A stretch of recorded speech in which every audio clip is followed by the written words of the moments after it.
मधुबन के बाबा, मधुबन के बाबा मुरली वाले, आपका क्या कहना, आपका क्या कहना। मधुबन के बाबा मुरली वाले, आपका क्या कहना, आपका क्या कहना। ओम शांति। आज का मुरली हम सुनेंगे 12/1/2024 प्रातः मुरली। ओम शांति। बाप दादा मधुबन। मीठे बच्चे, अपने को आत्मा समझ, आत्मा भाई से बात करो। ऐसी दृष्टि पक्की करो तो भूत प्रवेश नहीं करेंगे। जब कोई में भूत देखो तो उनसे किनारा कर लो। प्रश्न, बाप का बनने के बाद भी आस्तिक और नास्तिक बच्चे हैं, वह कैसे? उत्तर, आस्तिक वह है जो ईश्वरीय कायदे का पालन करते, देही अभिमानी रहने का पुरुषार्थ करते, और नास्तिक वह है जो ईश्वरीय कायदे के खिलाफ भूतों के वश हो आपस में लड़ते झगड़ते हैं। 2. आस्तिक बच्चे देह सहित देह के सब संबंधों से बुद्धि योग तोड़ अपने को भाई भाई समझते हैं। नास्तिक देह अभिमान में रहते हैं। ओम शांति। पहले पहले बाप बच्चों को समझाते हैं कि हे बच्चे, बुद्धि में सदा यह याद रखो कि शिव बाबा हमारा सुप्रीम बाप भी है, सुप्रीम शिक्षक भी है, सुप्रीम सद्गुरु भी है। यह पहले पहले बुद्धि में ज़रूर आना चाहिए। हर एक अपने को जान सकते हैं कि हमारी बुद्धि में आया व नहीं। अगर बुद्धि में याद आता तो आस्तिक है, नहीं आता है तो नास्तिक है। स्टूडेंट की बुद्धि में फट से आना चाहिए कि टीचर आया है। घर में रहते हैं तो वह भूल जाता है। उस रुहाब से बहुत कोई मुश्किल समझते हैं कि हमारा सुप्रीम बाबा आया हुआ है, वह टीचर भी है और वापस ले जाने वाला सद्गुरु भी है। याद आने से खुशी का पारा चढ़ेगा, नहीं तो अपने ही दुख दर्द दुनिया की छीछी बातों में, भिन्न भिन्न ख्यालातों में बैठे रहते हैं। दूसरी बात, बहुत करके बच्चों से पूछते हैं कि विनाश में बाकी कितना समय है। बोलो, ये पूछने की बात नहीं है। पहले तो ये हमको किसने समझाया है उनको जानो। पहले बाप का परिचय दो। आदत पड़ी हुई होगी तो समझाएंगे नहीं तो भूल जाएंगे। बाप कितना कहते हैं, अपने को आत्मा समझो, दूसरों को आत्मिक दृष्टि से देखो, परंतु वह दृष्टि नहीं ठहरती। रुपए से एक आना भी मुश्किल बैठता है, जैसे बुद्धि में ठहरता ही नहीं है।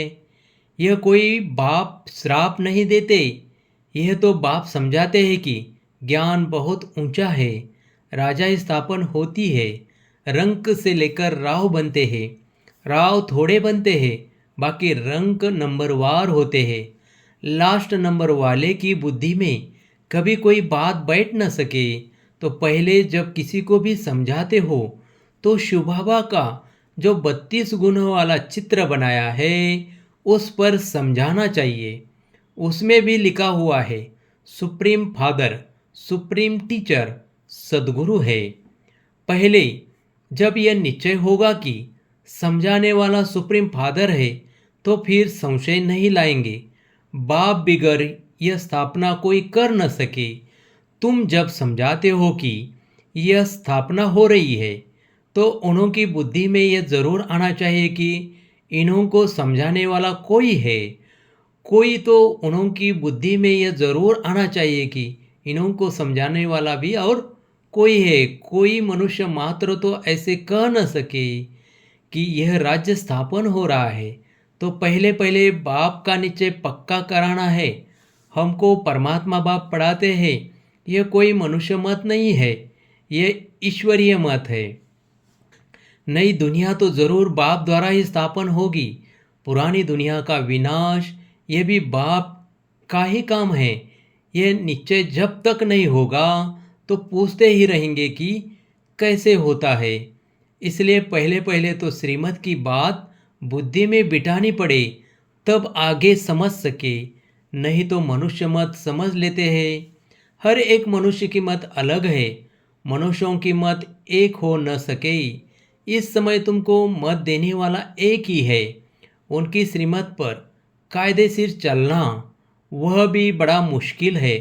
बाप कहते हैं देही अभिमानी बनो। ऐसा समझो कि हम भाई भाई से बात करते हैं, तो फिर लड़ना झगड़ना कभी हो न सके। देह अभिमान में आया समझो नास्तिक। देही अभिमानी नहीं है तो वह नास्तिक है। देही अभिमानी बने तो समझो आस्तिक है। देह अभिमान बहुत नुकसान कराता है। जरा भी लड़ते झगड़ते हैं तो समझो नास्तिक। बाप को जानते ही नहीं, क्रोध का भूत है तो नास्तिक ठहरा। बाप के बच्चों में भूत कहाँ से आया? वह आस्तिक नहीं ठहरा। मतलब कितना भी कहे हमारा बाप में प्यार है, परंतु ईश्वरीय कायदे के खिलाफ बात करते तो उन्हें रावण संप्रदाय का समझाना चाहिए। देह अभिमान में है। कोई में भूत देखो व दृष्टि खराब देखो तो हट जाना चाहिए। भूत के आगे खड़ा रहने से भूत की प्रवेशता हो जाएगी। भूत भूत में लड़ पड़ते हैं। भूत आया है तो पूरा नास्तिक है। देवताएं तो सर्वगुण संपन्न होते हैं, वह गुण नहीं है तो नास्तिक है। नास्तिक वर्षा थोड़ी ही लेंगे। जरा भी खामी नहीं होनी चाहिए, नहीं तो बहुत सजा खाकर प्रजा में जाना पड़ेगा। भूत से दूर रहना चाहिए। भूत का सामना किया तो भूत आ जाएगा। भूत से कभी सामना नहीं किया जाता है। उनसे जास्ती बात भी नहीं करनी चाहिए। बाप कहते हैं यह है भूतों की दुनिया। भूत जब तक निकले नहीं है तो सजाएं भी खानी पड़ेगी, पद भी पा नहीं सकेंगे। लड़ाई तो एक ही है। कोई राव बन जाते हैं, कोई रंक बन जाते हैं। राव की दुनिया थी, अभी रंकों की दुनिया है। सब में भूत है। भूत निकालने का पूरा पुरुषार्थ करना चाहिए। बाबा मुरली में बहुत समझाते हैं, किस्म किस्म के स्वभाव होते हैं, बात मत पूछो। तो प्रदर्शनी आदि में पहले पहले बाप का परिचय देना है। बाप कितना लवली है, वह हमको ऐसा बनाते हैं, देवता बनाते हैं। गायन भी है, मनुष्य से देवता किए। देवताएं थे सतयुग में, तो जरूर उनसे पहले कलयुग था। यह सृष्टि चक्र का ज्ञान भी तुम बच्चों की बुद्धि में अब है। वहाँ ये ज्ञान इन देवताओं में नहीं रहेगा। अब तुम नॉलेजफुल बनते हो। फिर पद मिल गया तो नॉलेज की दरकार नहीं। यह है बेहद का बाप, जिससे 21 पीढ़ी तुमको स्वर्ग का वर्षा मिलता है। तो ऐसे बाप को कितना याद करना चाहिए। बाबा सदैव समझाते हैं कि हमेशा समझो कि शिव बाबा हमको समझा रहे हैं, शिव बाबा इस द्वारा हमको पढ़ा रहे हैं। वह हमारा बाप टीचर गुरु है। यह है बेहद की पढ़ाई। तुम समझते हो पहले हम तुच्छ बुद्धि थे। इस कॉलेज का कोई को ज़रा भी पता नहीं है, इसलिए समझाने के समय अच्छी तरह से घोट घोट कर समझाओ। श्री कृष्ण की तो बात ही नहीं, बाप ने समझाया है। श्री कृष्ण का कोई चरित्र है ही नहीं, सिवाय शिव बाबा के। ब्रह्मा विष्णु शंकर के भी चरित्र हो न सके। चरित्र है ही एक का, जो मनुष्य से देवता बनाते हैं, विश्व को हेविन बनाते हैं। तुम उस बाप की श्रीमत पर चलते हो, बाप के मददगार हो। बाप नहीं होता तो तुम कुछ भी कर नहीं सकते। तुम अभी व्यर्थ नॉट ए पेनी से वर्थ पाउंड बन रहे हो। अब नंबरवार पुरुषार्थ अनुसार तुम सब जान गए हो। तो पहले पहले है बाप का परिचय। सतयुग में देवताओं की बेहद की बादशाही है, उनके राज्य में और कोई था नहीं। अभी तो कलयुग है, कितने ढेर धर्म हैं। यह एक ही आदि सनातन देवी देवता धर्म कब स्थापन हुआ, यह कोई की बुद्धि में नहीं है। तुम बच्चों की भी बुद्धि नंबरवार पुरुषार्थ अनुसार है, तो पहले बाप की महिमा पर अच्छी तरह से समझाना है। हम जानते हैं ज़रूर बाप से हमको पहचान मिली है। बाप कहते हैं सर्व का सद्गति दाता मैं हूँ। कल्प कल्प मैं तुम बच्चों को राह देता हूँ कि अपने को आत्मा समझो और मुझे याद करो, तो आत्मा पतित से पावन बन जाएगी। आत्मा अभिमानी भव। दूसरों को भी आत्मा समझने से तुम्हारी क्रिमिनल आय नहीं होगी। आत्मा ही शरीर द्वारा कर्म करती है। हम आत्मा है, यह आत्मा है, ये पक्का करना है। तुम जानते हो पहले पहले हम 100% पावन थे, फिर पतित बने। आत्मा ही बुलाती है कि बाबा आओ। आत्मा का अभिमान पक्का रहना चाहिए और संबंध सब भूल जाने चाहिए। हम आत्मा स्वीट होम में रहने वाली है, यहाँ पाठ बजाने आए हैं। यह भी तुम बच्चे ही समझते हो। तुम्हारे में भी नंबरवार है जिनको याद रहती है, भगवान पढ़ाते हैं। कितनी खुशी रहनी चाहिए। भगवान हमारा बाप भी है, टीचर भी है, सदगुरु भी है। तुम कहेंगे हम उनके सिवाय और कोई को याद नहीं करते। बाप कहते हैं देह सहित देह के सब संबंध तोड़ मामे कम याद करो। तुम सब ब्रदर्स हो। कोई मानते हैं कोई नहीं मानते हैं तो समझो नास्तिक है। हम शिव बाबा के बच्चे हैं तो पावन होने चाहिए। बाप को बुलाते ही है बाबा आकर हमको पावन विश्व का मालिक बनाओ। सतयुग में तो पावन होने की बात ही नहीं है। पहले तो यह समझो कि यह शिव बाबा है, इनसे नई दुनिया स्थापन होती है। अगर पूछे कि विनाश कब होगा तो बोलो पहले अल्प को समझो। अल्प को नहीं समझा तो पीछे की बात बुद्धि में कैसे आएगी। हम सत्य बाप के बच्चे सत्य बोलते हैं। हम कोई मनुष्य के बच्चे नहीं हैं, हम शिव बाबा के बच्चे हैं। भगवान वाच, भगवान उनको कहा जाता है जो सभी ब्रदर्स का बाप है। मनुष्य अपने को भगवान कहला न सके। भगवान तो निराकार है, वह बाप टीचर सदगुरु है। कोई मनुष्य बाप टीचर सदगुरु हो न सके। कोई भी मनुष्य किसकी सदगति कर नहीं सकते, भगवान हो न सके। बाप है पतित पावन, पतित बनाता है रावण। बाकी यह सब है भक्ति के गुरु। यह भी तुम समझते हो। जो यहाँ आते हैं वह आस्तिक तो बनते हैं, बेहद के बाप पास आकर निश्चय करते हैं यह हमारा बाप टीचर गुरु है। जब कंप्लीट दैवी गुण आ जाएंगे तो लड़ाई भी लगेगी। समय अनुसार तुम खुद समझेंगे कि अब कर्मातीत अवस्था को पहुंच रहे हैं। अभी कर्मातीत अवस्था हुई कहाँ है। अभी बहुत काम है, बहुतों को पैगाम देना है। बाप से वर्षा लेने का तो सबको हक है। अब तो लड़ाई जोर से होगी। फिर यह हॉस्पिटल डॉक्टर आदि कुछ नहीं रहेंगे। बाप बच्चों को सम्मुख समझा रहे हैं कि तुम आत्माएं 84 जन्म शरीर धारण कर अपना पाठ बजाती हो। किसी के 70-80 जन्म भी होंगे। अभी जाना तो सबको है, विनाश होना ही है। अपवित्र आत्मा जा न सके। पावन होने लिए बाप को ज़रूर याद करना है।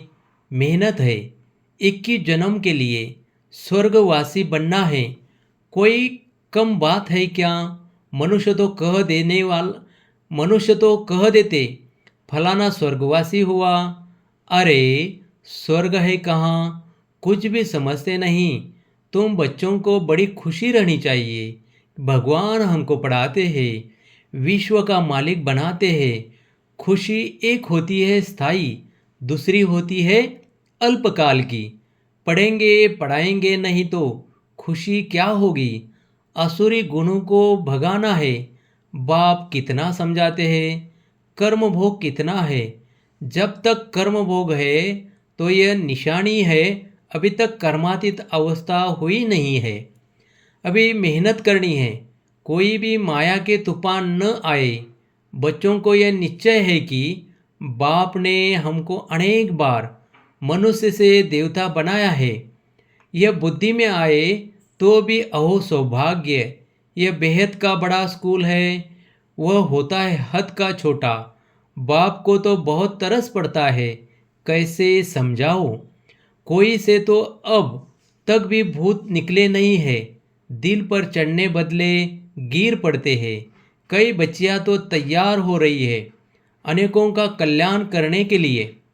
अच्छा, मीठे मीठे सिकिलदे बच्चों प्रति माता पिता बाप दादा का याद प्यार और गुड मॉर्निंग। रूहानी बाप की रूहानी बच्चों को नमस्ते। धारणा के लिए मुख्य सार, कोई भी बात ईश्वरीय कायदे के खिलाफ नहीं करनी है। किसी में भी अगर भूत की प्रवेशता है या दृष्टि खराब है तो उनसे किनारा करना है, उसके सामने से हट जाना है, उनसे जास्ती बात नहीं करनी है। 2, स्थायी खुशी में रहने के लिए पढ़ाई पर पूरा ध्यान देना है। असुरी गुणों को निकाल दैवी गुण धारण कर आस्तिक बनना है। वरदान, निश्चय और नशे के आधार से हर परिस्थिति पर विजय प्राप्त करने वाले सिद्धि स्वरूप भव। योग द्वारा अब ऐसी सिद्धि प्राप्त करो जो अप्राप्ति भी प्राप्त का अनुभव कराए। निश्चय और नशा हर परिस्थिति में विजयी बना देता है। आगे चलकर ऐसे पेपर भी आएंगे जो सूखी रोटी भी खानी पड़ेगी, लेकिन निश्चय, नशा और योग के सिद्धि की शक्ति सूखी रोटी को भी नरम बना देगी, परेशान नहीं करेगी। आप सिद्ध स्वरूप की शांत में रहो तो कोई भी परेशान नहीं कर सकता। कोई भी साधन है तो आराम से यूज करो, लेकिन समय पर धोखा न दे, यह चेक करो।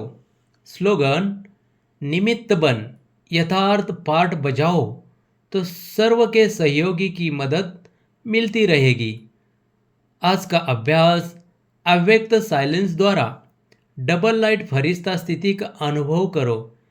किसी भी कार्य में नवीनता की इन्वेंशन के लिए एकाग्रता की आवश्यकता होती है, चाहे लौकिक दुनिया की इन्वेंशन हो चाहे आध्यात्मिक इन्वेंशन हो। एकाग्रता अर्थात एक की ही संकल्प में टिक जाना, एक ही लगन में मगन हो जाना, अपनी शांत स्वरूप स्थिति में स्थित हो जाना। इससे बुद्धि का भटकना सहज ही छूट जाएगा। देह और देह की दुनिया सहज भूल जाएगी और डबल लाइट फरिश्ता स्थिति का अनुभव होने लगेगा। ओम शांति, ओम शांति।